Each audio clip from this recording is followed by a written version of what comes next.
दोस्तों कैसे हैं आप लोग। उम्मीद करता हूं बेहतर होंगे और थोड़ा सा सतर्क रहिएगा। ओमिक्रॉन बढ़ रहा है, ठीक है, कोरोना के केसेस बढ़ रहे हैं, ठीक है।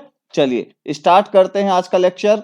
और मैं आपको बता दूं हमारी टेस्ट सीरीज आ गई है ईना इंस्टीट्यूट के ऐप पर, और उस स्पर्धा नाम से टेस्ट सीरीज है और उसके शेड्यूल मैंने यहाँ पे डाल रखे हैं। देखिए ये शेड्यूल है हमारे टेस्ट के आने का, और जो टेस्ट हो गए हैं वो भी आपको मिलेंगे, ठीक है। इसी शेड्यूल पे मिलेंगे। जो पुराने हो गए हैं वो अगर आप आज ज्वाइन करते हैं तो आपको 1 तारीख का, 5 तारीख का और 8 तारीख का तीनों टेस्ट मिलेंगे। ऐसा नहीं है कि इनकी डेट निकल गई तो ये टेस्ट नहीं मिलेंगे। हिंदी मीडियम इंग्लिश मीडियम दोनों में है, ये बात आप ध्यान रखिएगा, ठीक है।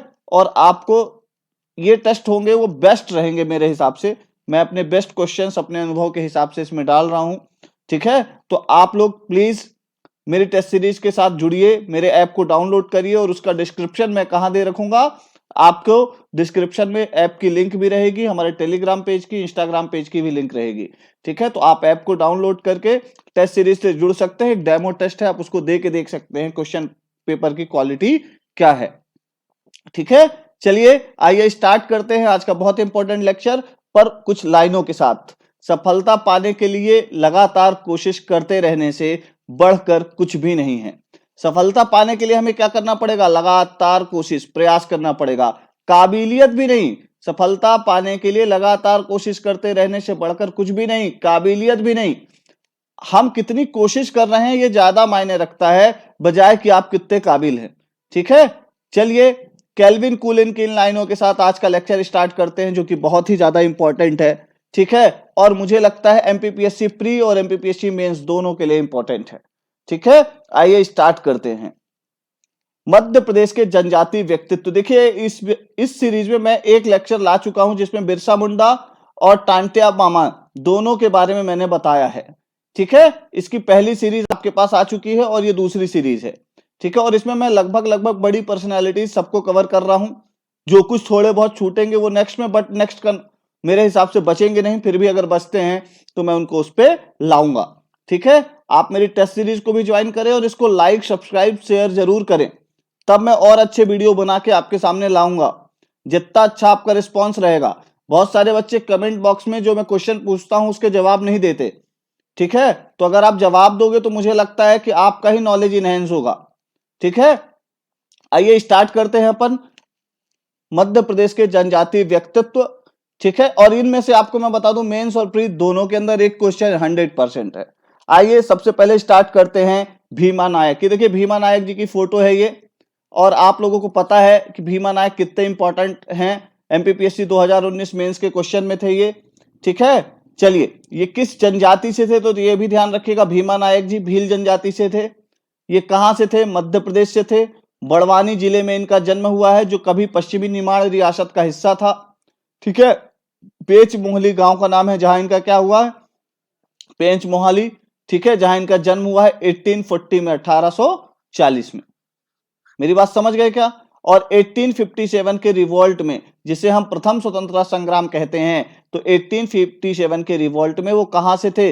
मध्य प्रदेश में बड़वानी, वो भी सेंधवा जिले का नेतृत्व किया, ठीक है। किस क्षेत्र का नेतृत्व किया? सेंधवा का, जो कि बड़वानी का हिस्सा है। मेरी बात समझ गए? तो सेंधवा क्षेत्र से उन्होंने अंग्रेजों से लोहा लिया था। किसने? भीमा नायक जी ने। मेरी बात समझ गए क्या? और अंग्रेजों ने क्या किया? उनको उनके खिलाफ दोष सिद्ध किया और उनको काले पानी की सजा के लिए कहां भेज दिया? पोर्ट ब्लेयर भेज दिया। यह बात आपको ध्यान रखनी है। और पोर्ट ब्लेयर कहां है? अंडमान एंड निकोबार में है, यह बात भी ध्यान रखिएगा, ठीक है। आपको अगली बात बता दूं, आंबा पानी का युद्ध बहुत इंपॉर्टेंट है। 1857 में अंग्रेजों के साथ एक युद्ध हुआ था जिसे हम कहते हैं आंबा पानी। ये आंबा पानी कहां है? तो मैं आपको बता देता हूं कि खरगोन और बड़वानी के बीच की एक जगह है, ठीक है। ये आप लोगों के लिए बहुत ज्यादा इंपॉर्टेंट है, ठीक है। और इनके मुखबिर ने इनको धोखा दिया, तब जाके 2 अप्रैल 1868 को इनको पकड़ा गया, नहीं तब तक इनको पकड़ा नहीं जा सका था, ठीक है। आंबा पानी के युद्ध में भी नहीं पकड़ा जा सका था। और यहीं आंबा पानी के युद्ध में ही आपको मैं बता दूं इनके सेनापति थे। कौन थे? ख्वाजा नायक, ठीक है। चलिए उनके बारे में भी मैं आगे डिटेल बताऊंगा जनजातीय व्यक्तित्व के अंदर, ठीक है। तो ये ध्यान रखिएगा, सोते समय इनको पकड़ लिया था 1868 में, ठीक है, तो आंबा पानी का युद्ध कब हुआ? तो 1857 में, ये बात ध्यान रखिएगा। और मैं आपको बता देता हूं 11 अप्रैल की बात है ये। ठीक है, चलिए आगे बात, अगली बात, आदिवासियों का पहला लड़ाका योद्धा जिसे काले पानी की सजा दी गई, और फिर क्या भैया 29 दिसंबर 1876। ठीक है, अभी ही ये दिन बीता है, वहां इनको फांसी दी गई। ठीक है, कहां? पोर्ट ब्लेयर में। ठीक है, तो ये बात ध्यान रखिएगा, पूछा जाए भीमा नायक को फांसी कहां हुई, तो ध्यान रखिएगा 29 दिसंबर 1876 को फांसी दी गई इनको, और कहां? पोर्ट ब्लेयर में। ठीक है, इनको किस नाम से जानते हैं? तो भैया निमाड़ के रॉबिन हुड। ठीक है, एक रॉबिन हुड और है भैया, कौन है? भीमा टांट्या मामा। और दूसरे निमाड़ के रॉबिन हुड कौन है? तो ध्यान रखिएगा कौन है? अपने भीमा नायक। ठीक है, चलिए, और अगली बात क्या है? बड़वानी में एक सिलावत मार्ग है, वहां पे ढाबा बावड़ी गांव है, वहां पे भीमा नायक की गढ़ी है। मतलब भीमा नायक का एक क्षेत्र होता था, घर होता था, वो उसी को हम कहते हैं गढ़ी। तो ये आपसे पूछा जा सकता है, आप लोगों को ये भी ध्यान रखना है। ठीक है, और ये क्या करते थे? अत्याचार से लोग, जब अंग्रेजों ने क्या किया, सेठ साहूकार जमींदार ये सब छल कपट करने लगे, तो इनके साथ मिलकर इन सबको दबाने के लिए भीमा नायक ने बिगुल उठाया और अंग्रेजों के खिलाफ कूद पड़े। ठीक है, और आपको एक बात और ध्यान रखनी है कि इनके साथ कौन कौन था? तो भीमा नायक, ख्वाजा नायक, मुवासिया, दौलत सिंह, कालू बाबा, ये इनके कौन थे? साथी थे, जो 3000 लोग अंग्रेजों से लड़े थे। मैंने बताया था ना आपको, भीमा नायक का सेनापति कौन था? ख्वाजा नायक। और मुवासिया और दौलत सिंह, कालू बाबा, ये वीर जो थे ये साथ में थे। मेरी बात समझ गए क्या? ठीक है, इनके नाम जरूर याद रखिएगा। फिर क्या हुआ? तात्या टोपे की भी मुलाकात किससे हुई थी? भीमा नायक से हुई थी। ठीक है, तो तात्या टोपे की कर्मस्थली कहां है? धुआबा बावड़ी। और ये धुआबा बावड़ी जो है वहीं स्मारक बना है भीमा नायक का। ठीक है, चलिए अगले अगले पर्सनालिटी जो बहुत ज्यादा इंपॉर्टेंट है और हमारे लिए बहुत ही ज्यादा इंपॉर्टेंट हो जाते हैं, वो है ख्वाजा नायक। देखिए, ख्वाजा नायक की एक स्टोरी बताता हूं आपको। इनके पिताजी भी क्या थे? पलटन में सैनिक थे। किसके? अंग्रेजों के। सैनिक गलत बोल दिया, चौकीदार थे। अब इनके पिताजी की मृत्यु के बाद या वृद्ध होने के बाद ख्वाजा नायक को बना दिया गया क्या? चौकीदार। अब क्या हुआ? ख्वाजा नायक नौकरी कर रहे थे, तो एक व्यक्ति ने कुछ गलत किया, तो क्या कर दिया इन्होंने? उस व्यक्ति को मार डाला। ठीक है, क्यों? क्योंकि ये बहुत ईमानदार व्यक्ति थे, इनको गलत देखा नहीं गया, तो अंग्रेजों ने नौकरी से निकाल दिया। फिर क्या हुआ? 1857 में अंग्रेजों को लगा कि फिर इनको जरूरत पड़ेगी इनकी, तो इन्होंने क्या किया? अंग्रेजों ने फिर इनको बुला लिया नौकरी के लिए, और तभी एक अंग्रेज ने इनके साथ बदतमीजी से बात कर दी, इनका अपमान कर दिया, और इनने अंग्रेजों के खिलाफ क्या किया? बिगुल फूकने का सोच लिया कि बोले इनकी इनकी इतनी हिम्मत कैसे हो गई इस तरीके से बात करने की। तो इनकी एक पलटन थी, किसकी? अंग्रेजों की, भील पलटन। तो भील पलटन के सैनिक थे कौन? खाज्या नायक। ठीक है, मेरी बात समझ गए क्या? और सेधवा से लेके जामली चौकी तक जो है पूरा क्षेत्र देखते थे ये, 24 मील लंबा अकेले देखते थे। ठीक है, मेरी बात समझ गए कि नहीं? ये उनकी फोटो है, ये भी ध्यान रखिएगा, अभी इनके बारे में आपको और बताता हूं। ठीक है, 11 अप्रैल 1858 को क्या हुआ? वही आमला पानी का युद्ध। ठीक है, 11 अप्रैल, ये ध्यान रखिएगा, अगर कहीं पे 1857 लिखा मिले तो उसको मत मानिएगा। क्या है वो? अगर मैंने पिछली साइड में भी गलती से अगर 1857 लिख दिया तो उसको मत मानिएगा। ठीक है, 11 अप्रैल 1858 की बात है ये। क्या? कि भैया आंबा पानी का युद्ध, यही आमला पानी जो लिखा हुआ है। ठीक है, किसके साथ लड़ा था इन्होंने? भीमा नायक के साथ। ठीक है, 11 अप्रैल 1858 को क्या हुआ? इनके बेटे थे दौलत सिंह। ठीक है, इनके बेटे का नाम क्या था? दौलत सिंह, जिनकी क्या हो गई? डेथ हो गई, अंग्रेजों के साथ लड़ते लड़ते शहीद हो गए। ठीक है, और उसके बाद कौन थे? कर्नल जेम्स आउट। ठीक है, आर्कआउट भी है, बेसिकली आर्कआउट है, बेसिकली जो वो है कर्नल जेम्स आर्कआउट। ठीक है, उन्होंने धोखे से गिरफ्तार कर लिया, किसको? हमारे ख्वाजा नायक को। और फिर क्या हुआ? इनको फांसी दे दी गई या इनको मार डाला गया। 11 अप्रैल ही माना जाता है, क्योंकि एग्जैक्ट एविडेंस हमारे पास नहीं है कि ख्वाजा नायक को कहां मारा गया, कब मारा गया। तो अभी 11 अप्रैल ही माना जाता है। तो दो शहीद ध्यान रखिएगा, इनके बेटे का नाम दौलत सिंह, ठीक है, और इनका नाम ख्वाजा नायक। ये आपको कहीं मिलेगा नहीं, बड़ी मेहनत से ढूंढ के डेटा देता हूं आप लोगों को। चलिए अब आगे बढ़ते हैं। अगला नाम आता है यहां पे चित्रकार है हमारे जनगण सिंह श्याम, ठीक है, ये उनकी फोटो है, ठीक है, और ये बहुत ज्यादा इंपॉर्टेंट है, गौड़ चित्रकार हैं। आप लोगों ने अगर हमारी टेस्ट सीरीज दी होगी तो मैंने आपसे जनगण कलम किससे संबंधित है ये भी पूछा था। तो जनगण सिंह श्याम आप लोगों को ध्यान रखना है, ठीक है। जनगण सिंह श्याम, जनगण कलाम कहा जाता है इनको, है ना, ठीक है, या जनगण कलाम का निर्माता या जन्मदाता कहा जाता है इनको, जो कि गौड़ पेंटिंग का एक आधार बन चुका है, आपको ये बता दूं, ठीक है। इनकी बहुत सारी जो पेंटिंग्स थी उनकी प्रदर्शनी लगी पेरिस में, कहा मेजिंकियस डीला टेरा 1989, और नई दिल्ली के संग्रहालय में, ठीक है, इनकी पेंटिंग्स को रखा गया, ठीक है, ध्यान रखिएगा। और इन्होंने क्या क्या किया है, विधानसभा, विधान भवन, भोपाल के भारत भवन के गुंबद को भी चित्रित किया है किन्होंने, हमारे जनगण सिंह श्याम ने। मेरी बात समझ गए कि नहीं?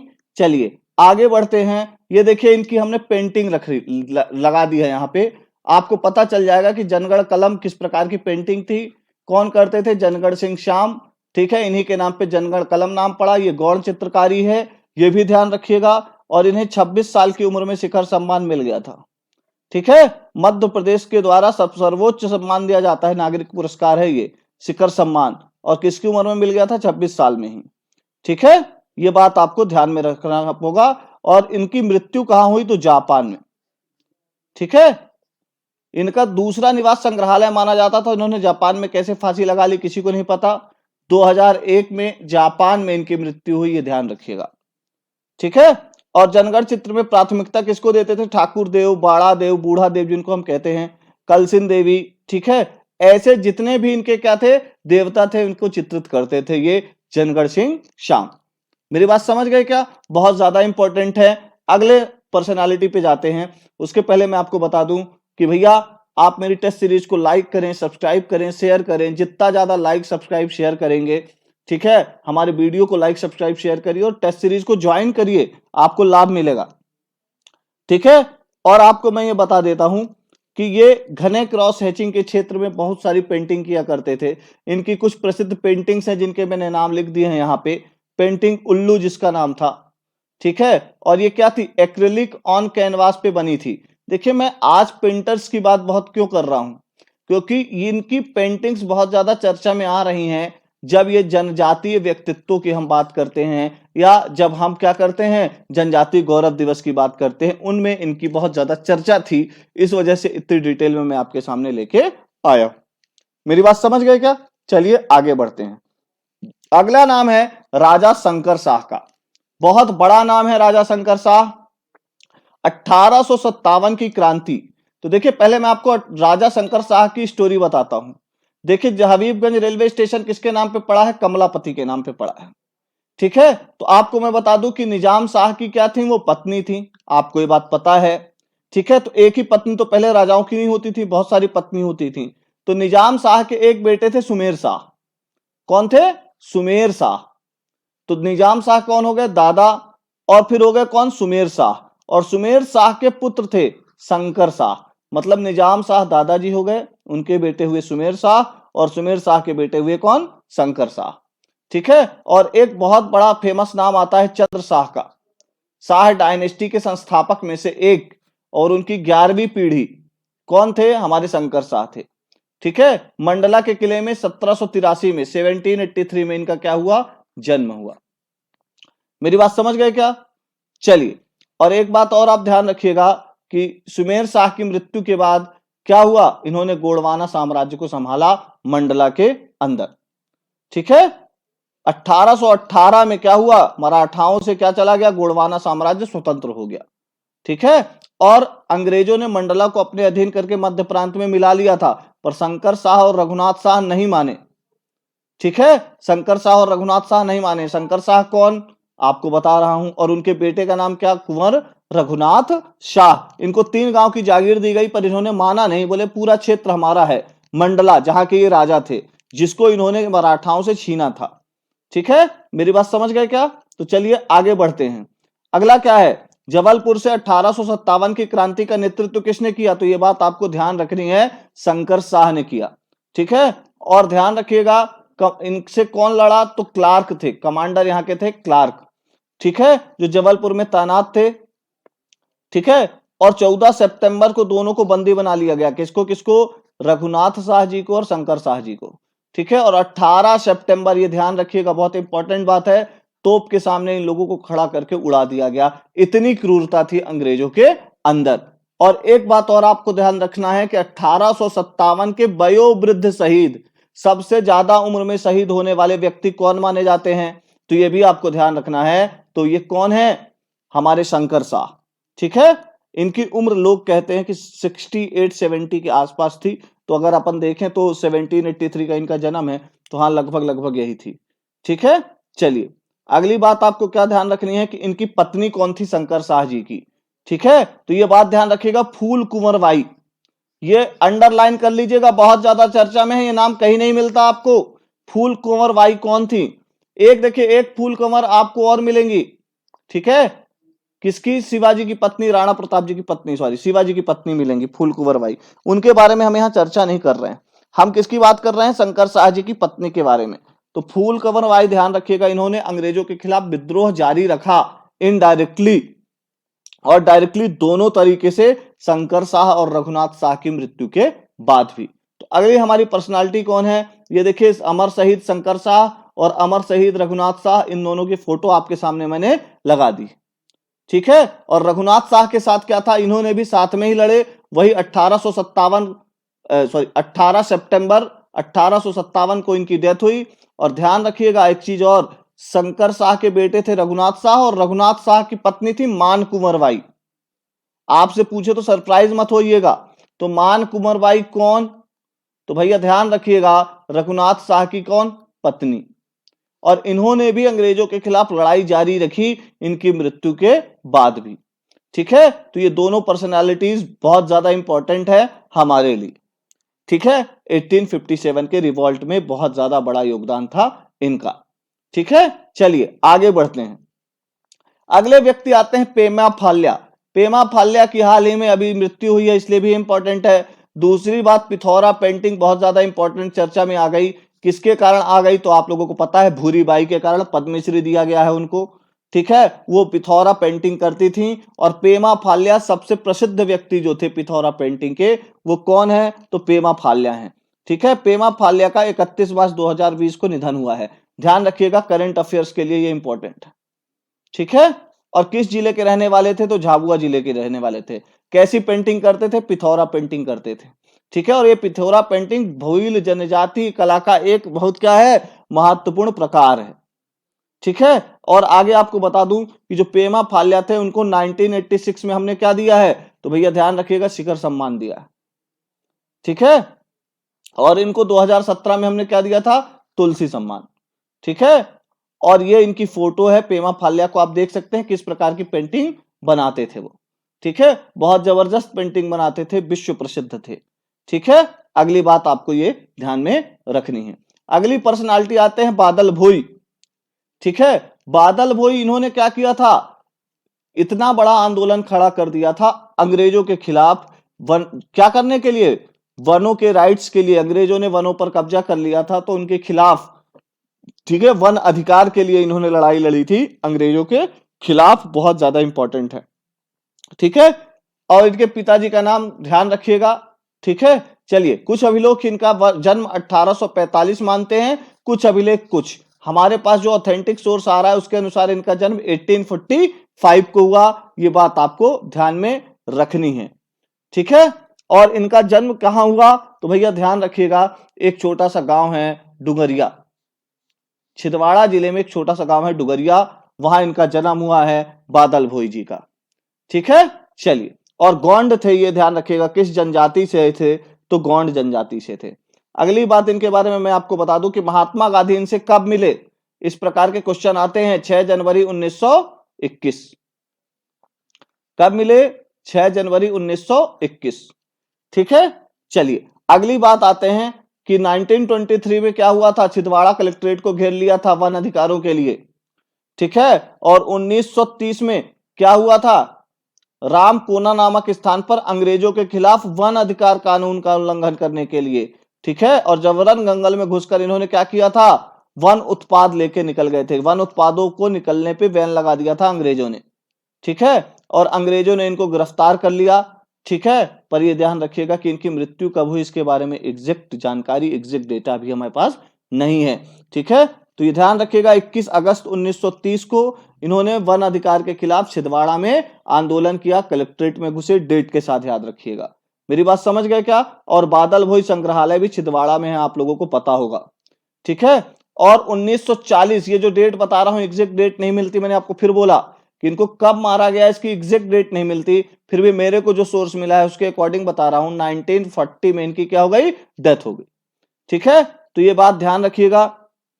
और छिंदवाड़ा में जो जनजातीय संग्रहालय है उसका नाम बादल भोई संग्रहालय कर दिया गया है, और ये मध्य प्रदेश का सबसे बड़ा और सबसे पुराना संग्रहालय में से एक है, ठीक है। तो इतनी बात ध्यान रखिएगा, बादल भोई संग्रहालय कहां है ये बात भी आपको ध्यान में रखनी है। मेरी बात समझ गए क्या? बादल भोई के बारे में सब क्लियर हो गया? चलिए, तो जब आगे क्लियर हो गया है तो अगले व्यक्ति पे आते हैं। अगले व्यक्ति हैं नवल शाह। नवल शाह कौन है? तो ध्यान रखिएगा, रानी कमलापति के बेटे, ठीक है। रानी कमलापति के बेटे कौन? नवल शाह। और मैंने आपको एक स्टोरी बताई थी, कमलापति का वीडियो भी डाला है, ठीक है। क्या हुआ था? दोस्त मोहम्मद को आलम शाह को मारने के लिए, जिसने निजाम शाह को मारा था आलम शाह ने, उसको मारने के लिए इन्होंने दे दिया, भेज दिया। दोस्त मोहम्मद मार के आ गया। अब दोस्त मोहम्मद की नजर पड़ गई किस पे? रानी कमलापति पे। तो रानी कमलापति की तरफ से विद्रोह करने कौन गए? नवल शाह गए, ठीक है। और लाल घाटी का युद्ध हुआ, ठीक है। और दोस्त मोहम्मद ने लड़ा 1700, लाल घाटी का युद्ध किसके किसके बीच हुआ? तो दोस्त मोहम्मद और नवल शाह के बीच 1723 में। 100 लड़ाके थे इनके साथ, और नवल शाह की उम्र थी मात्र 14 वर्ष, ठीक है। कितने वर्ष थी? मात्र 14 वर्ष।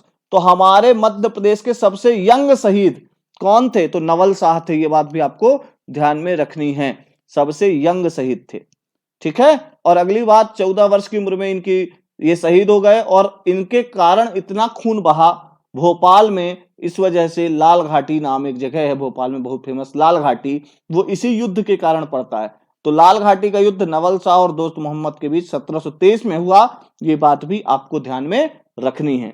मेरी बात समझ गए क्या? तो ये मैंने आपको पूरी डिटेल बता दी है। तो आप मेरे वीडियो को लाइक करें, सब्सक्राइब करें, शेयर करें, और जितना ज्यादा हो सके तो मेरी टेस्ट सीरीज तक आप लोग पहुंचे। देखिए, मैं आप लोगों को बहुत एक्सट्रैक्ट करके चीजें दे रहा हूं, बहुत मेहनत लगती है, और वो मेहनत तब सार्थक होगी जब आप लोग इसको लाइक, सब्सक्राइब, शेयर करें और टेस्ट सीरीज को ज्वाइन करेंगे, ठीक है। चलिए, थैंक यू। और आपको एक बात और ध्यान रखनी है, जितना लाइक, जितना सब्सक्राइब, जितना शेयर करते जाओगे उतना मेरा मनोबल बढ़ता जाएगा। Thank you very much.